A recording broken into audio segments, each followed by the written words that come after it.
Bismillahirrahmanirrahim. Assalamualaikum warahmatullahi wabarakatuh.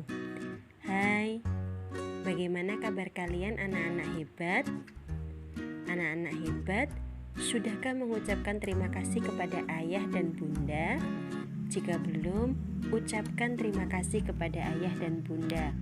Ayah, bunda, terima kasih telah mendampingi dan membimbing Nanda selama pembelajaran di rumah ini. Tidak terasa kita sudah sampai di penghujung tema 1. Kali ini kita akan belajar tema 1, subtema 4, pembelajaran 5 dan pembelajaran 6. Kita awali pembelajaran kita kali ini dengan mendengarkan dongeng terlebih dahulu ya. Namun sebelum mendengarkan dongeng, mari bersama membaca basmalah. Bismillahirrahmanirrahim. Dongeng yang akan Ustadzah bacakan kali ini berjudul Kera Menjadi Raja Hutan. Namun sebelum Ustadzah bacakan dongengnya, kira-kira ada yang tahu gak ya apa itu dongeng? Ya, dongeng adalah cerita hayalan yang tidak benar-benar terjadi. Nah, setelah kita mengetahui apa itu dongeng, mari bersama-sama mendengarkan Kera Menjadi Raja Hutan. Suatu masa, di tengah hutan belantara, terdengar suara singa si raja hutan mengeram kesakitan. Ternyata singa si raja ditembak oleh pemburu. Mendengar kabar itu, semua penghuni hutan gelisah karena mereka tidak punya raja lagi. Karena rajanya sudah mati ditembak oleh pemburu. Seisi penghuni hutan pun berkumpul untuk pemilihan raja hutan yang baru. Semua berdiskusi untuk menentukan raja mereka yang baru. Mula-mula yang dipilih adalah Macan Tutul. Tetapi Macan Tutul menolak dengan alasan, "Jangan aku melihat manusia saja ketakutan, bagaimana mau menjadi raja?" ujar Macan Tutul. "Jika Macan Tutul tidak mau, mungkin Badak yang pantas menjadi raja, karena tubuhmu sangat kuat," kata binatang lainnya. Namun lagi-lagi Badak juga menolaknya. Dia mengatakan, "Penglihatanku kurang baik sehingga sering menabrak pepohonan," tolak Badak. Kemudian Gajah ditunjuk karena badannya paling besar. "Gerakan tubuhku sangat lambat dan aku pun tidak bisa berkelahi," sahut Gajah. Semuanya saling menunjuk kandidat-kandidatnya dan semua yang ditunjuk pun menolak menjadi raja. Karena belum menemukan siapa yang terpilih menjadi raja pada hari itu, si Gajah berkata, "Mungkin hari ini kita cukupkan sampai di sini. Kita akan melanjutkan besok," kata Gajah. Tiba-tiba datang kera. "Tunggu. Bagaimana jika manusia saja yang menjadi raja?" "Manusia kan sudah membunuh singa," sahut si kera. "Coba kalian perhatikan, aku sangat mirip dengan wajah manusia, bukan? Maka akulah yang pantas menjadi raja," lanjut perkataan si kera. Atas permintaan si kera dan setelah melalui perundingan, akhirnya semua penghuni hutan pun sepakat keralah yang akan menjadi raja hutan. Namun setelah kera menjadi raja, ternyata tingkah lakunya sama sekali tidak seperti seorang raja. Kerjanya hanya bermalas-malasan sambil menyantap hidangan. Semua binatang marah kepadanya. Pada suatu hari, serigala mengajak kera ke suatu tempat untuk menyantap makanan. Dan kera pun mengiyakan. Kemudian menyantap berbagai hidangan tersebut.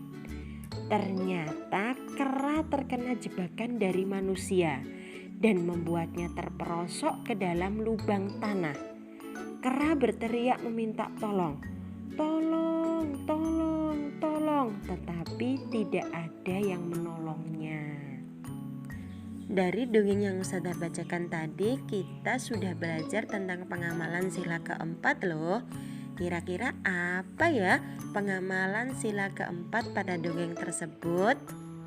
Ya, pengamalan sila keempat pada dongeng yang berjudul Kera Menjadi Raja adalah bermusyawarah untuk membuat keputusan bersama atau bermusyawarah untuk menentukan raja hutan baru.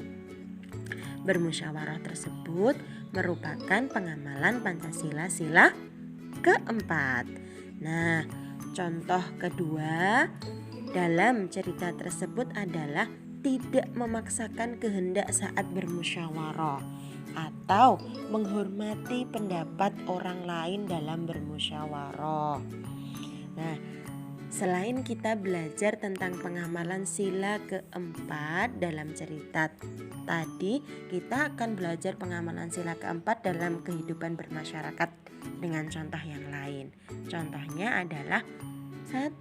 Mematuhi peraturan yang dibuat secara bersama. Kemudian contoh yang kedua yaitu turut serta dalam pemilihan ketua RT, turut serta dalam menentukan jadwal keamanan lingkungan, turut menentukan jadwal kerja bakti, dan lain sebagainya. Selain belajar tentang pengamalan sila keempat pada cerita tadi, kita juga akan belajar tentang pengamalan sila kelima pada pembelajaran 5 dan pembelajaran 6 kali ini. Contoh pengamalan sila kelima dalam kehidupan di masyarakat adalah bersikap adil terhadap sesama, menghormati hak-hak orang lain, menolong sesama, menghargai orang lain, melakukan pekerjaan yang berguna bagi kepentingan umum.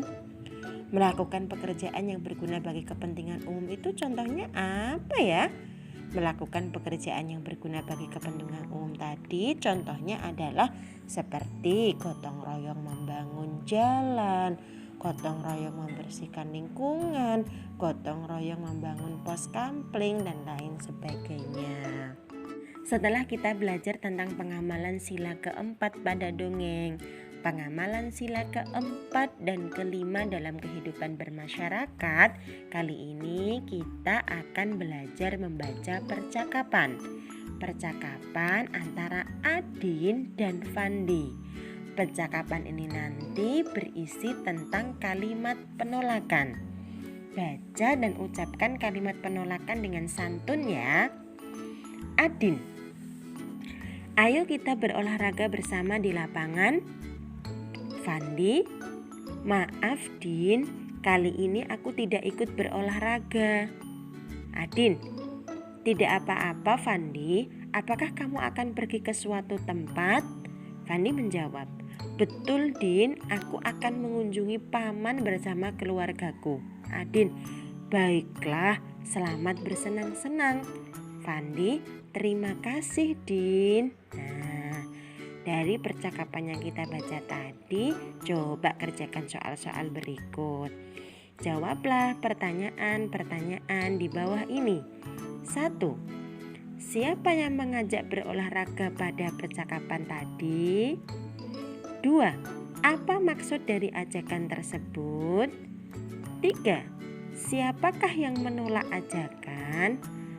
4. Mengapa ia menolak ajakan tersebut? Dan 5. Tuliskan kalimat penolakan yang diucapkan. Setelah belajar muatan materi bahasa Indonesia dengan kalimat penolakan pada percakapan antara Adin dan Fandi tadi, kita akan belajar muatan PKN lagi tentang pengamalan sila ketiga. Ayo ingat kembali bunyi sila ketiga Pancasila. Ya, bunyi sila ketiga Pancasila adalah Persatuan Indonesia. Sila ketiga Pancasila mengutamakan terciptanya kerukunan, menjaga persatuan dan kesatuan di masyarakat sesuai dengan pengamalan sila ketiga Pancasila. Dan contoh pengamalan sila ketiga Pancasila dalam bermasyarakat adalah 1. Kerja bakti membersihkan lingkungan desa. 2. Menghargai kebudayaan daerah lain. 3. Mengutamakan persatuan dalam berdiskusi. 4. Saling menghormati perbedaan suku. Dan contoh kelima adalah menjaga kerukunan dalam masyarakat. Nah, contoh-contoh tadi sesuai dengan pengamalan sila ketiga Pancasila.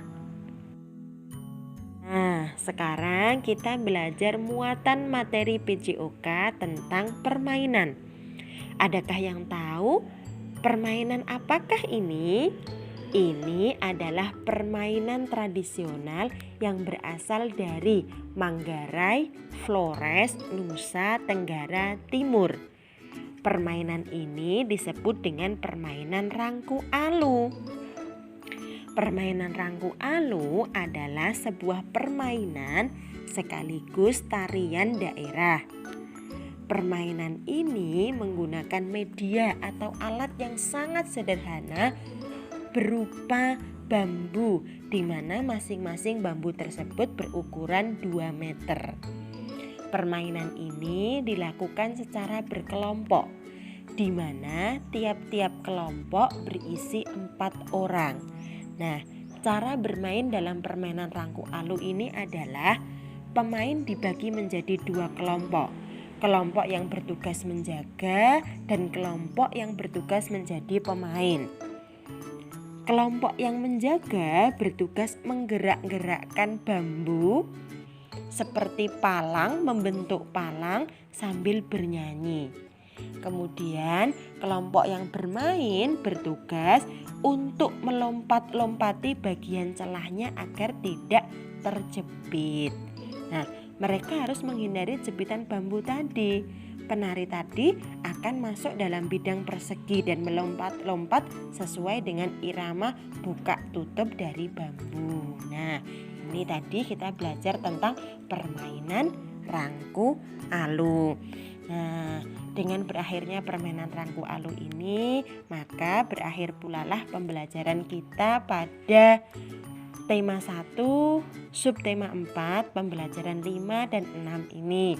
Dan untuk tugas keduanya adalah silahkan dikerjakan soal latihan pembelajaran 5 dan soal latihan pembelajaran 6. Terima kasih, semoga ilmunya bermanfaat. Wassalamualaikum.